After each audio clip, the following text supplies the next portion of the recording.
2027, no? 8,000 na ang aton maintaining balance and ang burial assistance naton 40,000 package na naton sa aton funeral partner. Okay? Sa 2028, 9,000 ang aton nga maintaining balance. Kagang aton maintaining balance equivalent na sa burial assistance naton nga 45,000. Pagka 2029, no, 10,000 na ang aton nga maintaining balance, kagang aton nga burial assistance is 50,000. Sold out na gid kita sina. Nami na. Every year 1,000 sa kanya. Yes, mataas kita every year. Okay? So amo na sang dapat i-explain sa mga bag-o naton nga masulod. Nga ang ilang nga maintaining balance ya 5,000 na. Sa mga daan naman i-orient naton sila nga mag-aim sila nga maintaining sang 5,000. Kaya pagka 3,000 ini, may ano na kita? May interest. May interest man niya gyapon. Kaya isaka man niya gyapon ang iyang. Okay? So may policy naman kita. Okay, take note. The policy naton sa aton nga withdrawals. So ang withdrawals naton, no, kung mag-withdraw kita, kung mag-withdraw si members naton, may ara kita nga policy nga 1 week before processing. So, 1 week before processing, okay? Ma-process si member, ma-fill up sa to sa iyang form. Ning withdrawal slip, no? Pagka apply niya na dira, no? Pagka dason si mana makuha yan na.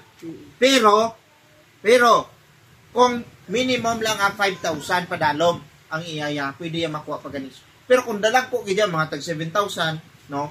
Mangayok kita pala so nga mga 2 weeks naton. No. Ma-extend naton. Kaya dako iya nga kwarta nga kuhaon mo. So, pero luwasin na naman sina, no, may ara naman kita nga ginatawag nga policy again sa withdrawals. For example, si member naton, no, nag-savings siya 2,000 dayon.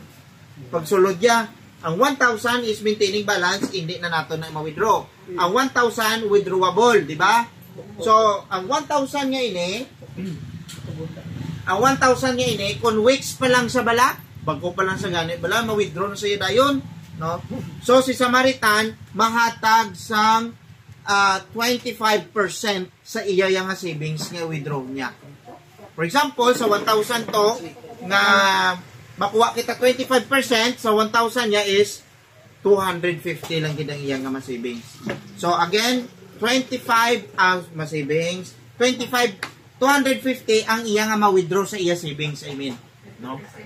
So 25% ang ma-withdraw niya sa iya nga kwarta nga ginpatago, no? Kay weeks pa lang saya mo.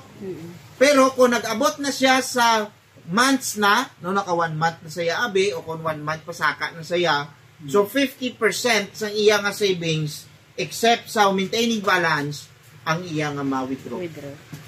So sa 1,000 to nga bilin, 500 lang gid ang iya nga ma-withdraw sa iya nga savings. Okay? That is our policy. Okay? Take note gid sa tanan nga mga leaders. Policy naton ina. Importante mapabalo naton sa atong mga members subong. And the last one is kung si member naton naka 1 year na sa kay Samaritan, pwede yan na makuha tanan 100% except ibilin lang ang maintaining balance. Okay? So klaro? So dapat nami gid nga maka 1 year anay aton nga mga membro anay sige hindi man sige ka withdraw, no? Kaya nga aton diri nga purpose kag nga aton diri nga tuyo is nga mag-savings sila, no? Magtago sila, no? Hindi yan nga bod ako natuguro akong tong ano. Pero ang maximum nga unod sa aton nga passbook is 25,000. Pagka 24 pa lang, pabalo na namon kamo. Ma'am, sir, withdrawin nyo na di amat-amat 5,000, 2,000, 3,000, nga hindi lang maglapaw kita sa 25,000 with interest. Kaya ang unod gid lang sa aton nga passbook is 25,000. Kaya ang magsobra sa 25,000, may tax na kamo na individual.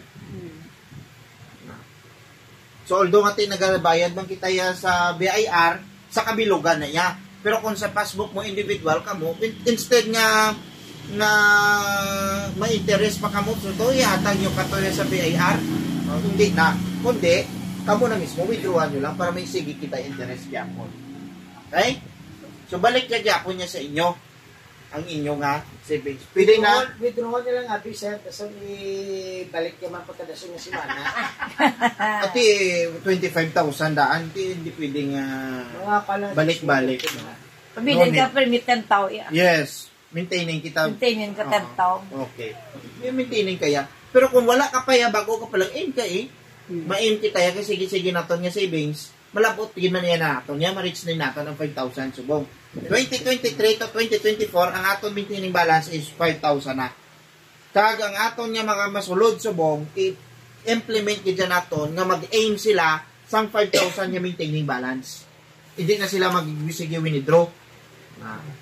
Pero kung makita man naton nga ni Didyaya, no? Nakita man niya naton, ipa-evaluate niyo ya sa aton evaluator. So depende sa case man. Mabulig man niya gapon si Samaritan sa iya. Matag man niya pabor si Samaritan. Kung nakita niya nga emergency, no? Kay masibingan niya man niya gapon liwat nga mabalik ang maintaining balance nga 5,000. Okay? Pero may interest na naaya ha. No, sa din kita gani nagahatag sang interest 3,000. Oh, sa 3,000. So sa pagka 3,000 niya na, sige na sa sige ka pa savings, gadako gyapon gadako imo savings. Okay? 5,000 Okay. lang. So amo na sa. So dire pa lang kita sa withdrawals, naka-take note na kamo sa aton nga withdrawals policy. Ang percentage sa aton nga kung bago pa lang siya, may ara na nga months mo, 50%. Na, pero kung naka 1 year na yan si member naton, pwede na saya. Pwede na saya maka-withdraw sang upos kit. Pero kaysa subong nga year, 5,000 ang aton gina-aim. So i-aim gid dyan naton. Tiwaan naton nga maka 5,000 kita sa aton nga sa maintaining balance. 2023 to 2024. Kaya nga man kung ano matabo sa aton niya, dako na yang ang mahatag ni Samaritan. Kag take note, mag 25, 30, 35, up to 50 gid lang ang cash nga mahatag yapon, hindi aton funeral partner, maximum of 15,000 lang gid. Staggered pa. 5,000, 5,000. Basta others kag hindi aton funeral partner ang ginkuha ya. Gindil. Na. So sa gusto niya kasi dito kundi ba dre ka na tanios. Hulaton talang galing sa 2029 ha. Kung dugi na kabatsag na kita nga dugi na dawat na bala, no? Sang Ginoo na kita ta iput-iput nga do ano dira, no baw paliho. Gulatan nyo lang 2029 para nga dako-dako man ang mga kuha ta nga boreal, no? Kung makahulog ka certain tao, pero kung di ka kahulog 10 tao, di siyempre gamay. Babalik kita gyapon sa mga rate kung pila lang Kaya ang mo iya ka maximum. gamay lang. Oo. Ikaw mag 3,000, hindi pili saan ka withdraw. So mabalik kita sa 1,000. Kung mag 3,000 pala